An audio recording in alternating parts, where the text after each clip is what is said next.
Allons-y, évadons-nous sur RTL. Et vous allez voir, on n'est pas près de nous rattraper. RTL, destination ailleurs. Comme chaque semaine, Destination ailleurs sur RTL donne la parole à un expatrié étranger qui a choisi de vivre en France.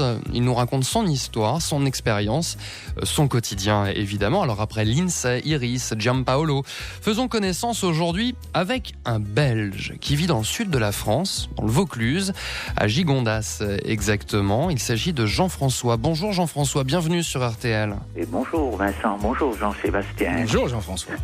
Alors depuis combien de temps êtes-vous installé à Gigondas ? Moi je suis arrivé en mai 2007 à Gigondas avec armes et bagages en venant directement de notre Belgique. La Belgique que l'on aime beaucoup évidemment. Vous avez 56 ans, Oui. Vous êtes marié, vous avez des enfants ? J'ai été marié, comme on dit, j'ai 4 enfants qui sont en Belgique, dont 2 sont aujourd'hui autour de moi, à apprécier le soleil du pays. Donc en Belgique, ils écoutent le RTL local, qui est Bel RTL d'ailleurs. Et on salue aussi les Belges sur RTL.fr qui nous écoutent peut-être. Bon, on vous retrouve dans quelques minutes. Oui, je suis là. Ok, vous restez avec nous. Jean-François, Jean-Sébastien, Oui. avec le guide du routard, que pouvons-nous dire sur cette première destination ? Que la Provence, c'est plus qu'un été ensoleillé avec le chant des cigales. Je crois qu'il faut relire éventuellement Peter Mayle qui a raconté avec beaucoup d'humour la Provence. Il faut apprécier les peintures de Van Gogh ou de Renoir qui ont imaginé sur la Provence. C'est un pays de chevaux blancs, de taureaux noirs. C'est un pays d'olives et de pastis.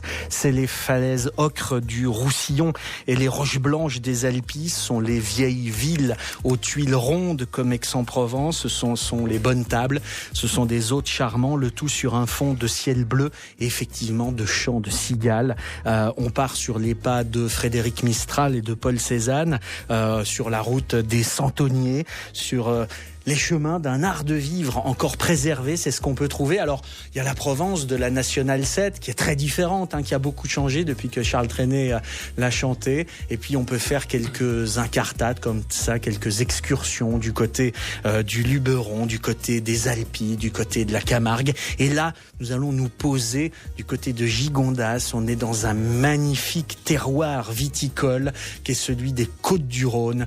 Et nous allons apprendre à l'apprécier et à le déguster avec vous, Jean-François. C'est Jean-François qui est avec nous du côté de Gigondas. C'est au sud de Vaison-la-Romaine et au nord de Carpentras. Vous me confirmez, Jean-François ? Oui, c'est bien ça, entre Carpentras, Vaison-la-Romaine et Orange. Vous étiez originaire d'où en Belgique ? Oh, je suis originaire de Namur, au centre de la Belgique francophone. Le Congo belge. Et Non ? oui, et né au Congo belge, c'est cela. C'est votre voilà, c'est ça, c'est là où vous êtes originaire de là-bas. Alors on va en venir à votre activité à Gigondas, mais vous avez eu un parcours professionnel assez électrique avant cela, racontez-nous. Donc j'ai eu une scolarité à peu près classique, de ce qu'on appelle en Belgique des humanités, après le collège, le lycée, c'est ça. Et puis après ça, j'ai fait une licence en éducation physique à l'université de Louvain pour être prof d'éducation physique. Et puis j'ai également fait des cours de communication sociale. Et après ça, je sais pas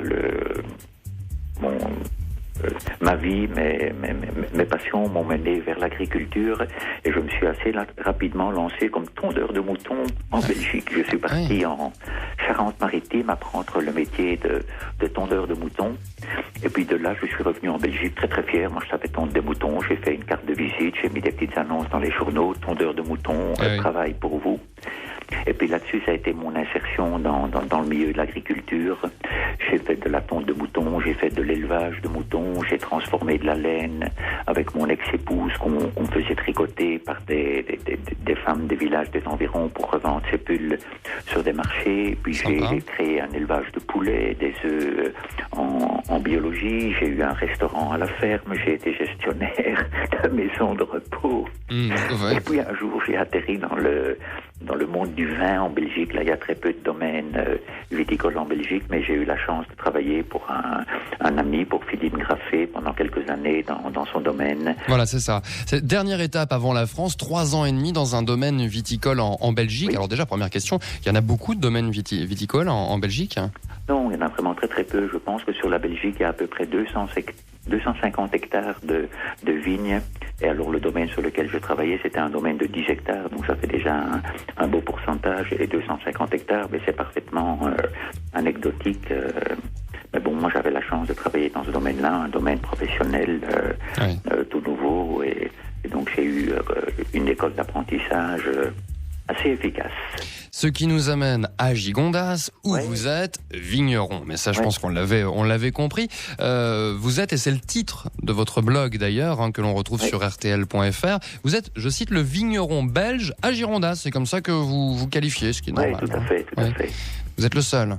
Je suis le seul vigneron belge à Gigondas, pour sûr. On est quelques vignerons belges établis dans les Côtes-du-Rhône, mais assez loin à la ronde, je suis le seul vigneron belge. Comment s'appelle votre propriété ? On va le dire. Mon domaine s'appelle le domaine de la Tête Noire. Pourquoi la Tête Noire ? Tout le monde nous interpelle sur ça. Et la Tête Noire, c'est simplement un choix qu'on a fait avec mon ami et associé Hubert. On devait nommer notre domaine et on a cherché quelque chose de percutant, quelque chose qui faisait moderne, qui faisait qu'on nous retiendrait, parce que dans le monde du vin, je pense maintenant, plus qu'avant, il faut vraiment jouer serré pour faire sa place et qu'on puisse faire tourner le domaine, quoi. Au menu aujourd'hui, frites et Côtes-du-Rhône. Avec vous, Jean-François. Vous êtes notre vigneron belge à Gigondas et on vous retrouve dans quelques instants, évidemment, pour continuer à parler de votre expatriation. À tout de suite. Vincent Cerruti, Jean-Sébastien Petit-Demange. Destination ailleurs. Alors c'est vrai que nous avions eu il y a quelque temps Iris. Vous vous souvenez de Iris, une Allemande ? Bien sûr. Devenue vigneronne dans l'Hérault. Et décidément, c'est vrai que c'est une activité qui séduit pas mal les étrangers. Devenir vigneron, c'était un rêve que vous aviez depuis longtemps, Jean-François ? Oh, c'est un rêve que j'ai établi petit à petit. C'est un rêve éveillé. Oui, qui est devenu réalité. C'est d'y avoir été actif pendant 3-4 ans dans le domaine en Belgique qui m'a donné le virus. Mais quand je scrute dans mon histoire, je me rends compte que depuis tout le temps, j'étais intéressé par le vin. Je me rappelle que tout enfant, à 5-6 ans, une fois, j'ai pressé du raisin que j'ai mis dans une bouteille dans ma chambre, au-dessus d'une garde-robe, et j'attendais que ça devienne du vin. C'est vrai, vous avez une fermentation, en tous les cas un début de fermentation ou pas du tout ? Non, c'était en Afrique, je crois que ça a fait quelque chose de puant, comme c'est pas possible. Alors, pourquoi avoir choisi cette région en France ? Vous aimiez les Côtes-du-Rhône ? On aimait beaucoup, avec mon associé Hubert, on aimait beaucoup les Côtes-du-Rhône, le vin de soleil, et puis il y a eu une petite réflexion assez terre à terre, étant donné notre âge, on devait aller relativement vite, et que c'était beaucoup plus facile de s'imposer dans le domaine du vin avec des appellations un peu porteuses, comme le Vaqueras, comme le Queyran, sur le Gigondas, plutôt que, je m'excuse pour tous ceux qui sont dans le cas, mais plutôt que de galérer avec des Côtes-du-Rhône ou des trucs basiques. Alors, moi, j'étais pas intéressé par de la production en quantité, j'étais intéressé par de la production en qualité. Et... Voilà. Ouais, il vous fallait un vin en appellation d'origine contrôlée qui soit porteur dans son nom même. Oui, tout à fait, qui était connu et reconnu, pas devoir faire tout le boulot. Parce que là, quand vous parlez de Vaqueras, de Queyran, ce sont les appellations, on le précise. Quel vin produisez-vous ? C'est du blanc, du rosé, du rouge, c'est quoi ? Moi, je suis majoritairement producteur de vin rouge sur les appellations Queyran et Vaqueras. Il y a un peu de rosé aussi, quand même ? Oui, alors cette année-ci, pour mon grand plaisir et pour diversifier ma production, j'ai fait en 2009 un rosé en appellation Vaqueras que j'ai commencé à mettre à la vente au printemps, quoi. C'est un domaine de combien d'hectares au total ? Moi, j'ai une quinzaine d'hectares que j'exploite en biologie. Ah oui, donc c'est du vin bio. Oui.